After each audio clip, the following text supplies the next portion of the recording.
So hi everyone, welcome back to another video. आज के इस वीडियो में हम बात करने वाले हैं आपके MEG 15 के इंपॉर्टेंट क्वेश्चन आंसर्स के बारे में। प्रीवियस ईयर के क्वेश्चन पेपर हम डिस्कस करने वाले हैं और साथ के साथ एक इंपॉर्टेंट चीज और हम डिस्कस करेंगे, दैट इज कि कौन कौन से आपके ब्लॉक्स और कौन कौन सी आपकी यूनिट्स है जो कि आपके पेपर में जनरली पूछी गई है और पेपर में आ सकती है। तो चलिए करते हैं आज की वीडियो को शुरू। That is MEG 15। पेपर का नाम है आपका comparative literature theory and practices. Generally मैंने देखा है मोस्ट ऑफ द बच्चों का फेवरेट टेक्स्ट में से भी एक होता है, क्योंकि इसमें इंडियन लिटरेचर के बारे में काफ़ी कुछ है और काफ़ी इजी मतलब पेपर ये बच्चों के लिए होता है। तो हम देख लेते हैं कौन सा पेपर आपका क्वेश्चन किस टाइप के पेपर में बनते हैं। सबसे पहले याद रखना आपके पैसेज बेस्ड क्वेश्चन जरूर बनते हैं इसमें। तब से पैसेज वगैरह पूछ लिया जाता है पेपर में और आपको बोल दिया जाता है कि कोई भी मतलब 6 पैसेजेस आपसे दिखा दिए जाते हैं और कोई भी 4 पैसेज आपको जो है उसमें से सॉल्व करने होते हैं। तो ये आपके सारे पैसेज है। अगर आप चाहो तो एक काम कर सकते हो, मतलब यहाँ पे आपको 6 से भी ज़्यादा मिले हैं, ABCDEFGH, तो अराउंड 8 के करीब पैसेज मिले हैं जिसमें आपको 4 करने हैं। दूसरा इंपॉर्टेंट आपका यहाँ पे क्वेश्चन अब जो दिखाया गया है, that is discuss globalization versus planetarity. So ये आपका एक इंपॉर्टेंट चीज़ है जो कि मैं पता है अभी मैं आपको सिर्फ ये दिखा रही हूँ कि आपके पेपर में पिछली बार कौन कौन से टेक्स्ट वगैरह पूछे गए हैं। लास्ट में मैं आपको ये बताने वाली हूँ कि कौन सा आपका ऐसा है जो कि जनरली हर पेपर में पूछा गया और कौन कौन से टेक्स्ट आपको जो है कवर करने ही करने हैं। उसके बाद आपका एक और नेक्स्ट क्वेश्चन आपका, what do you understand by the term romanticism. ये बहुत इंपॉर्टेंट है, याद रखना। रोमांटिसिज्म आपका एक पहला इंपॉर्टेंट कॉन्सेप्ट है जो कि आपको पता होना चाहिए, क्योंकि इसके बारे में अगर 20 नंबर का क्वेश्चन पूछा है तो मतलब काफ़ी चीज़ें आपको लिखनी पड़ सकती है। इसके में काफ़ी टेक्स्ट भी आपको यहाँ पर शो करने पड़ सकते हैं अपने, जो कि आपने पढ़े होंगे। एक और आपका यहाँ पे आगे है, एक और है कल्चरल डाइवर्सिटी। कल्चरल डाइवर्सिटी भी इम्पॉर्टेंट है आपका, क्योंकि जो आपके मेजर कॉन्सेप्ट्स है ना ये आपको काफ़ी इंपॉर्टेंट है पढ़ना, बिकॉज इसके ऊपर ना बहुत सारे क्वेश्चंस बन जाते हैं इजीली। अगला आपका जो इम्पोर्टेंट है, ये वाला क्वेश्चन पेपर मुझे काफ़ी इंपॉर्टेंट ही लगा आपका। ये वाला इंपॉर्टेंट एक और क्वेश्चन आपका, elaborate in what way has a post colonialism perspective affected how we view a literary work. Then Choma's drum, ये तो आपका इंपॉर्टेंट टेक्स्ट है ही, चोमास ड्रम, ये मैं लिख लेती हूँ। मैं आपको लास्ट में बता दूंगी कौन से आपके इंपॉर्टेंट टेक्स्ट है जो कि आपको पढ़ना ही है, चोमास ड्रम। उसके अलावा है आपका ये अगला क्वेश्चन है, explain the significance of aboriginal women's life writings. ये इस वर्ड का मीनिंग पढ़ लेना एक बार, एबॉरिजिनल का। उसके बाद आपका नेक्स्ट क्वेश्चन है, illustrate the feature that make the palm wine drinkard a unique piece of writing. So ये एक इंपॉर्टेंट टेक्स्ट आपका, the palm wine drinkard. The palm, मैं इसलिए खुद भी नोट करती चल रही हूँ। अगर आपको लग रहा है इस पर्टिकुलर पेपर में सबको कुछ नोट करने की ज़रूरत है तब कर सकते हो, क्योंकि लास्ट में मैं आपको पूरा बताने वाली हूँ कि कौन कौन से इंपॉर्टेंट टेक्स्ट हैं आपके। और हाँ, अब एक चीज़ और है, फेमिनिज्म। फेमिनिज्म टेक्स्ट को जरूर पढ़ लेना। जिस भी क्वेश्चन में फेमिनिज्म आपको दिख रहा है ना, मतलब वो तो इंपॉर्टेंट है ही, क्योंकि इस बार के पेपर्स मैंने पढ़े जनरली और सब में फेमिनिज्म के क्वेश्चंस तो इतने पूछे गए हैं भर भर के। तो फेमिनिज्म का कोई भी टेक्स्ट है तो आपको पढ़ना ही पढ़ना है। तो यहाँ पे लिखा हुआ है यजना सेनी। सो ये आपका इंपॉर्टेंट टेक्स्ट बन जाता है, यजना सेनी। इन्होंने यहाँ पे क्या पूछा गया है कि क्या इस पर्टिकुलर टेक्स्ट को जो है देखा जा सकता है एज अ फेमिनिस्ट टेक्स्ट, यजना सेनी। इस पर्टिकुलर टेक्स्ट को जरूर पढ़ लेना। फेमिनिस्ट टेक्स्ट जितने भी है ना वो तो आपको पढ़ने ही पड़ेंगे, क्योंकि पेपर में बहुत पूछे गए हैं। इस बार के पेपर में बहुत ज़्यादा इस टाइप के क्वेश्चन है फेमिनिज्म के ऊपर। नेक्स्ट अगर आप देखोगे फिर से आपके पैसेज बेस्ड क्वेश्चन है और इसमें आपका जो मेजर क्वेश्चन है पहला तो यही है, Indian perspective in the context of comparative literature. काफ़ी मतलब जो है इनडायरेक्ट क्वेश्चन पूछे गए हैं, डायरेक्टली पूछे भी गए हों, बट हाँ काफ़ी इनडायरेक्ट क्वेश्चन है। नियो क्लासिज्म, हाँ ये पढ़ लेना, नियो क्लासिज्म। नियो क्लासिज्म ये एक इम्पॉर्टेंट है आपका टॉपिक या कॉन्सेप्ट हम कह सकते हैं। अगला आपका जो है यहाँ पर, that is discuss the cow motif in Godan. So cow motif Godan का ये आपका टेक्स्ट इंपॉर्टेंट है, गोदान। और नेक्स्ट आपका एक और है यहाँ पर जो इंपॉर्टेंट मुझे क्वेश्चन लगा, क्वेश्चन नंबर 8। पता है क्वेश्चन नंबर 8 तो बहुत इंपॉर्टेंट है, क्योंकि इससे मतलब कंपैरिजन में भी बहुत सारे टेक्स्ट का पूछा जा सकता है, दैट इज मैजिकल रियलिज्म। अब हम आ जाते हैं अपने नेक्स्ट क्वेश्चन पे, जो कि मुझे लग रहा है क्योंकि बाकी इतने इंपॉर्टेंट नहीं लग रहे इस बार के लिए, लास्ट क्वेश्चन भी थोड़ा थोड़ा इंपॉर्टेंट हो सकता है, दैट इज कि how does a shift in perspective affect the understanding interpretation of a literary work. और सेम क्वेश्चन आपका इसमें भी पूछा गया था। यहाँ पर अगर आप देखोगे ये वाला जो मुझे लग रहा है क्वेश्चन नंबर 5 भी काफ़ी सिमिलर है, Elaborate in what way has a post colonial perspective affected how we view a literary work. Next पे आ जाते हैं हम जून 2022 को पेपर जो है, इसमें आपको टोटल 5 क्वेश्चन अटेम्प्ट करने हैं। क्वेश्चन 1 जो आपका वो कंपलसरी है। क्वेश्चन 1 में आपको 4 कोई भी पैसेज जो है वो अटेम्प्ट करने हैं। फिर से आपको 10 के करीब टेक्स्ट दिए गए हैं। ये अगर पता है ये वाला अगर आप पैसेज पढ़ोगे तो आप बहुत इजीली समझ पाओगे कि किस टेक्स्ट में से ये है, लास्ट वाला पैसेज जो था। अब हम देख लेते हैं इसमें से पर्टिकुलरली कि कौन कौन से आपके इंपॉर्टेंट क्वेश्चंस हैं। सबसे पहले जो मुझे लग रहा है इंपॉर्टेंट, जो कि मैंने आपको बताया दिया, क्वेश्चन नंबर 5 मैजिकल रियलिज्म, ये कॉन्सेप्ट ही बहुत इंपॉर्टेंट है आपका।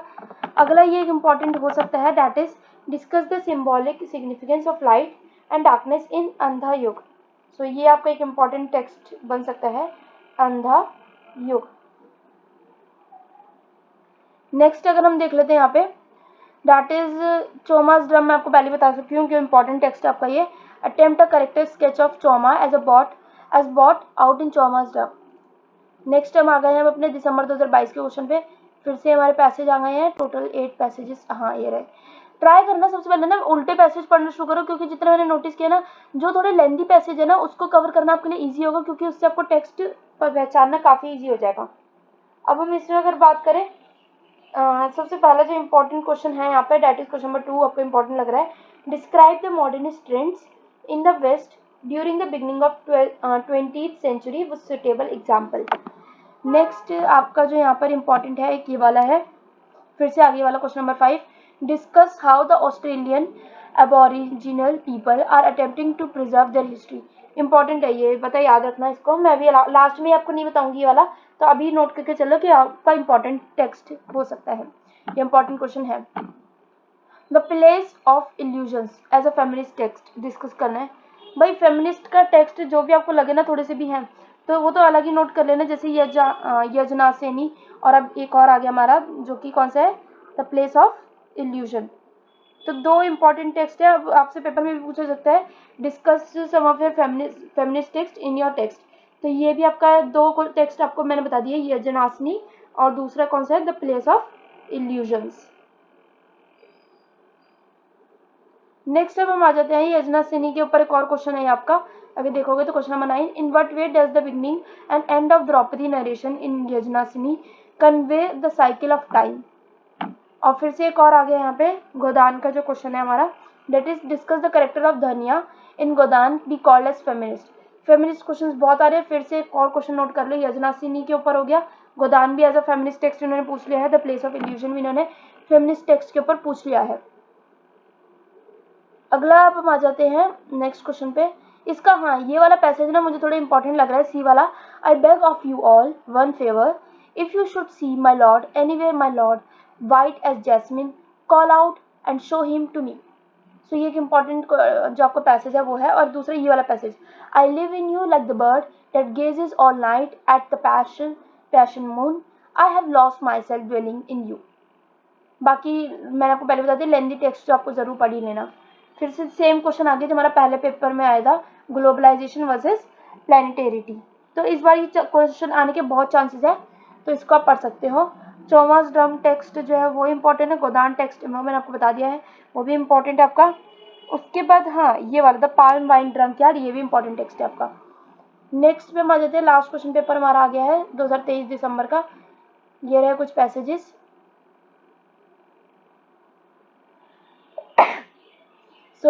इसमें आपको जो इम्पोर्टेंट क्वेश्चन है दैट इज क्वेश्चन नंबर 2। सबसे पहले अगर हम देखें द दैट इज ये वाला, हाँ, what do you understand by the term interliterariness. So ये आपका क्वेश्चन इस बार आने के चांसेस तो कम है, क्योंकि पिछले साल के पेपर में ही आया ये। पर हाँ रियलिज्म का क्वेश्चन आपके पास आ सकते हैं, मेन फीचर्स ऑफ रियलिज्म, ये इसको जरूर पढ़ लेना। बाकी ड्रम जो आपको मैंने पहले बता दिया है, चोमास ड्रम, ये टेक्स्ट इंपॉर्टेंट है आपका। अब मैं आपको बता देती हूँ, टोटल मैंने ऐसे 10 to 11 टेक्स्ट लिखे हैं जो कि मुझे इंपॉर्टेंट लग रहे हैं काफ़ी। टेक्स्ट भी नहीं, कुछ कॉन्सेप्ट्स भी हैं, तो वो आप नोट करके चल सकते हो। फर्स्ट आपका क्या आंसर है ये आपको खुद नोट करना है, मैं आपको कहीं नहीं लिख कर देने वाली हूँ, ना कोई स्क्रीनशॉट वगैरह का ऑप्शन आपके पास, सारे आपके पास सिलेबस आपका सामने लिखा हुआ है। और आप एक पेन ले लो या कुछ नोट पैड ले लो जहाँ पे आपको लिखना है।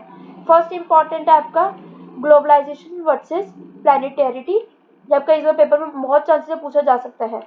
दूसरा आपका है रोमांटिसिज्म वाला कॉन्सेप्ट एंड रियलिज्म वाला कॉन्सेप्ट प्लस मैजिकल रियलिज्म वाला कॉन्सेप्ट, ये सारे ही इंपॉर्टेंट है। ग्लोबलाइजेशन वर्सेस प्लानिटैरिटी ये इंपॉर्टेंट है। कॉन्सेप्ट्स आपके जो इंपॉर्टेंट है that is romanticism, realism and magical realism. बात कर लेते हैं एक इंपॉर्टेंट कॉन्सेप्ट और, जो कि है कल्चरल डाइवर्सिटी। इसके ऊपर एक इंपॉर्टेंट क्वेश्चन बन सकते हैं, चांसेस कमी है, चाहो तो स्किप कर भी सकते हो कल्चरल डाइवर्सिटी को। बाकी अब हम बात कर लेते हैं एक और इम्पॉर्टेंट कॉन्सेप्ट, हाँ, नियो क्लासिज्म। नहीं करने से बिल्कुल भी अवॉइड। चार मैंने आपको इम्पोर्टेंट टेक्स्ट बता दी, टेक्स्ट नहीं मतलब कॉन्सेप्ट्स बता दिए, रोमांटिसिज्म, रियलिज्म, नियो क्लासिज्म और मैजिकल रियलिज्म। अब हम बात कर लेते हैं इंपॉर्टेंट टेक्स्ट के बारे में। फर्स्ट है आपका the palm wine drunk yard, जो भी है ये आपका इंपॉर्टेंट है टेक्स्ट। दूसरा आपका चॉमर्स ड्रम, हर पेपर में एक क्वेश्चन जरूर आएगा, इसमें से जरूर पढ़ लेना। तीसरा है गोदान, इंपॉर्टेंट क्वेश्चन जरूर एक आएगा पेपर में, तो जरूर पढ़ लेना। द प्लेस ऑफ इल्यूजन्स, अगर ये अवॉइड करना चाह रहे हो तो कर सकते हो, बट बिकॉज ये फेमिनिस्ट टेक्स्ट है तो अवॉइड मत करना, बिकॉज अगर फेमिनिज्म के ऊपर कोई भी क्वेश्चन पूछ लिया तो यजनासिनी, गोदान और द प्लेस ऑफ इल्यूजन तीनों को ही आप डिस्कस कर सकते हो। Last but not the least आपका अंधा युग, ये एक इंपॉर्टेंट टेक्स्ट है आपका। कौन कौन से जो है जो बिल्कुल अवॉइड नहीं करने हैं, पहले नोट कर लो, romanticism, realism, magical realism, neo classicism, ये आपके चार इंपॉर्टेंट कॉन्सेप्ट्स हो गए। इंपॉर्टेंट टेक्स्ट कौन से है, Choma's drum, the palm wine drinkard, उसके बाद है गोदान या जनासनी और the place of illusion, feminism के ऊपर जरूर पढ़ लेना इसे, और अंधा युग ये आप पढ़ लेना। बाकी ग्लोबलाइजेशन वर्सेस प्लानिटैरिटी ये आपको पढ़ लेना है। तो इंपॉर्टेंट टेक्स्ट मैंने आपको बता दिया, प्रीवियस 6 क्वेश्चन पेपर्स आपके साथ डिस्कस कर लिए। अब बाकी कोई भी क्वेरी है या कोई पर्टिकुलर टेक्स्ट के ऊपर सेपरेट वीडियो चाहते हो तो आप कमेंट से बता सकते हैं। वीडियो इन्फॉर्मेटिव और हेल्पफुल लगे तो वीडियो को लाइक कर देना, चैनल को कर लेना सब्सक्राइब। तब तक के लिए stay safe, stay positive and thanks for watching. Bye bye.